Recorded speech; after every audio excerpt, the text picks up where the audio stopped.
Okay, through Operation Warp Speed, the Trump administration and private industry developed a COVID vaccine in record time. The program protected the drug companies from virtually all lawsuits over vaccine injuries.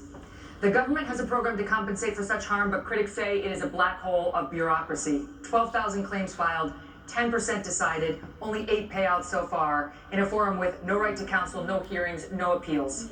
Mr. Trump says he's very proud of Warp Speed. Should he be? Well, this question specifically on liability goes back to actually Reagan. And Reagan is a president who I admire. Many of us do. I think that reviving that spirit is in many ways going to be good for this country in so many ways. But one of the areas where he erred was this special form of lobbying to say that one kind of manufacturer, a vaccine manufacturer, cannot be sued for their product liability. So I have pledged, it is part of my legislative agenda, we will repeal that. Just like we will repeal every other form of crony capitalism.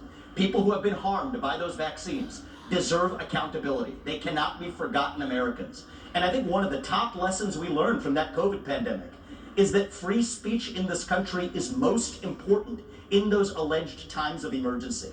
If we had been allowed to openly debate the merits of those vaccines, they would have been never mandated in the way that they were. And in general, I don't think that we should want capitalism and democracy to share the same bed anymore. It's time for a clean divorce. Let companies be companies, but I don't like the crony capitalism. This dates back a long time in both parties. And I think that we need to end the lobbying. And I personally believe that if you have been working in the government, you should not lobby that government for 10 years. If you have been a government elected official doing deals with companies, be they Boeing or be they pharmaceutical companies, you should not join the board of that company for 10 years after. The former chairman of the FDA, the leader commissioner of the FDA, ended up on the board of Pfizer. Nikki Haley did deals with Boeing, ends up on the board of Boeing. I don't care if it's a Republican or a Democrat. We need some basic principles that end the corruption in government.